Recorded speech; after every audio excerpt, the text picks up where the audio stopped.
जय हिंद साथियों, आप सभी का श्री गणेश अकेडमी में स्वागत है। आज आपके लिए बहुत ही महत्वपूर्ण प्रश्न संख्या पद्धति अंक संबंधी प्रश्न लेकर आया हूं, जो यह यूपी बोर्ड एग्जाम में बार बार पूछा गया है और यह क्वेश्चन कॉम्पिटिटिव एग्जाम के लिए भी बहुत ही महत्वपूर्ण है। प्रश्न है, उस संख्या को ज्ञात कीजिए जो अपने वर्ग से 72 कम है। यूपी बोर्ड 2010 पेपर संकेतांक है सीपी और 2012 पेपर संकेतांक है सीएस में बार बार या दो बार पूछा गया है और न जाने कितनी बार ये पूछा गया है, इसलिए इस प्रश्न को बहुत ही गंभीरता से लेना। हल है, माना कि संख्या x है, माना कि संख्या x है, कह रहा है वह संख्या को ज्ञात कीजिए जो अपने वर्ग से 72 कम है। संख्या का वर्ग बराबर संख्या का,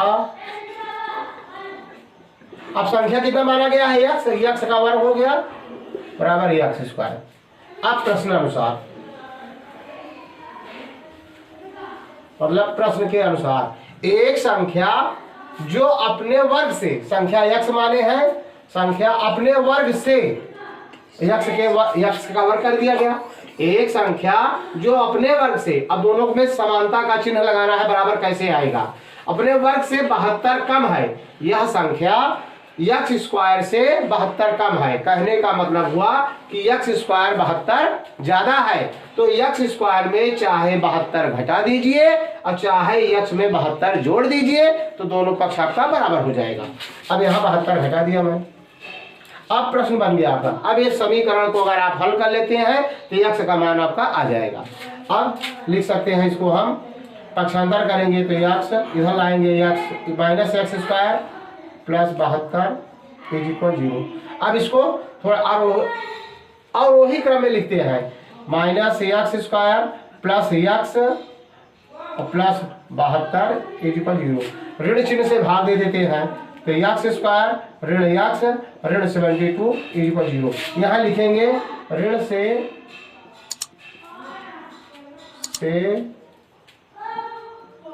दोनों पक्षों में भाग देने पर,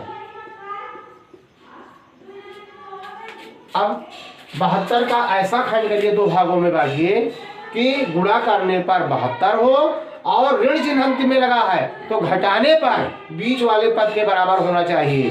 तो 72 को ऐसे दो भागों में बांटिए कि घटाने पर एक x आए, एक इसका गुणांक छिपा हुआ है तो एक x आए, तो 9 72 9 8 9 में से 8 गए 1, 9 और 8 होगा और 9 में से 8 घटाएंगे तो 1 आएगा। लेकिन दोनों चिन्ह को आपको देखना है। अब इसमें 3 पद है, इसके स्थान पर दो संख्याएं 9 और 8 लिखे जाएंगे। एक्स स्क्वायर ऋण 9x धन 8x ऋण 72 इज इक्वल 0। अब यहाँ 3 पद से 4 पद बनाया गया और ऋण 1 की जगह पे इस तरह से लिखा गया, यही ऋण 1x है, दूसरा रूप है इसका लिखा गया है। 9 में से 8 घटाएंगे तो 1x आ जाएगा और 9 और 8 का गुणा करेंगे तो धन ऋण का गुणा ऋण हो जाएगा, 9 8 72 भी हो जाएगा।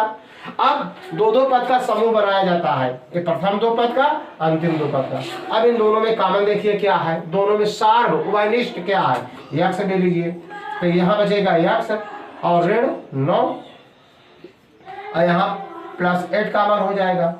8 से भाग देंगे तो ये 8 कट जाएगा, x बचेगा, 8 से इसमें भाग देंगे 8 9 72 9 आएगा इज इक्वल 0।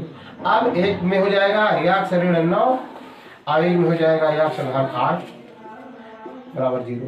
अब इसी दोनों ब्रैकेट का 0 से तुलना करने पर x ऋण 9 बराबर 0 तो x बराबर 9 और इसका तुलना करेंगे तो x धन 8 बराबर 0 तो x बराबर ऋण 8।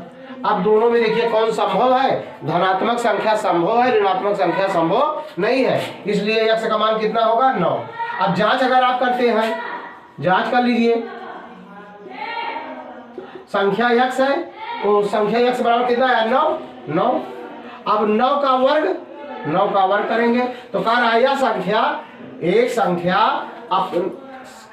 संख्या जो अपने वर्ग से 72 कम है, अर्थात ये 9 जो है इसके एक बार करेंगे तो 72 कम कर दीजिए, तो 9 9 9 81। अब एक संख्या 72 कम है, 72 घटाइए इसमें से, 11 में से 2 गए 9, 7 में 7 गए कुछ, मतलब देख लीजिए आपका लेफ्ट हैंड साइड बराबर राइट हैंड साइड, आपका आंसर बिल्कुल सही है। इस तरह से संख्या क्या हुआ, 9 हुआ। एक दूसरा क्वेश्चन लेते हैं, प्रश्न है अपर में संख्या है, यह बहुविकल्पी प्रश्न है, इसके लिए 4 विकल्प दिए गए हैं और इनमें से एक विकल्प आपका सही है कि अपर में संख्या पता लगाना है। तो अपर में और परमेय के बारे में यदि आप अच्छी तरह से जानते होंगे तभी आप हल कर पाएंगे। कक्षा 7 में परमेय संख्या है, 8 में भी है, 9 में आपने पढ़ा और 10 में आप पढ़ रहे हैं परमेय और अपरमेय संख्या। तो परमेय विकल्प दिया गया है, कौन पहला विकल्प है 22 + 7। अगर P/Q के रूप में संख्या लिखा गया हो, परमेय संख्या की परिभाषा है कि यदि संख्या P/Q के रूप में लिखा गया हो, P/Q के रूप में इस तरह लिखा गया हो और Q बराबर ≠ 0 और Q का मान जो है 0 ना हो, तब वह तो परमेय होता है। तो ये P/Q के रूप में लिखा गया है और Q बराबर ≠ 0 और Q का मान होता है परमेय अंक होना चाहिए, 2 3 4 इस तरह होना चाहिए, तब तो परमेय होगा, नहीं तो परमेय नहीं होगा।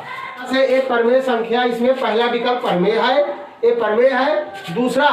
दूसरा सूत्र से कह रहा है कि पाई एक अपरमेय संख्या होती है, याद कर लेना, नोट कर लेना कहीं, पाई अपरमेय संख्या होती है और पाई का मान परमेय होता है।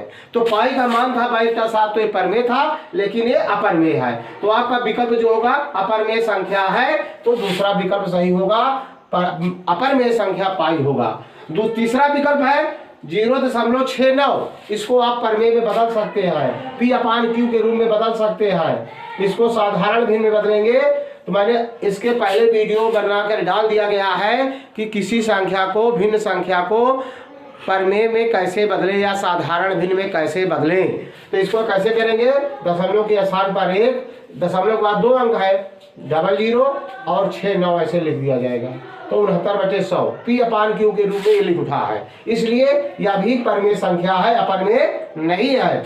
चौथा विकल्प पे विचार करते हैं। चौथा विकल्प है 5/√16, 5/√16 है। तो मित्र ये P/Q के रूप में है, लेकिन अगर ये संख्या जो 16 लिखा गया है वर्गमूल के अंदर, अब इसको देखिए कि 16 का वर्गमूल निकलेगा कि नहीं। 4 × 16 कहने का मतलब 16 का वर्गमूल 4 होता है, इसका दूसरा रूप हो जाएगा 5/4। तो P/Q के रूप में है और यह परमेय संख्या है। तो तीनों विकल्प जो है परमेय है, पाई का मान जो है अपरमेय है। इस तरह से यह प्रश्न बहुत ही इंपॉर्टेंट है, बार बार पूछा जाता है। यदि वीडियो आपको अच्छा लगा हो तो लाइक करना, सब्सक्राइब करना, शेयर करना मत भूलना मित्र। जय हिंद, जय भारत।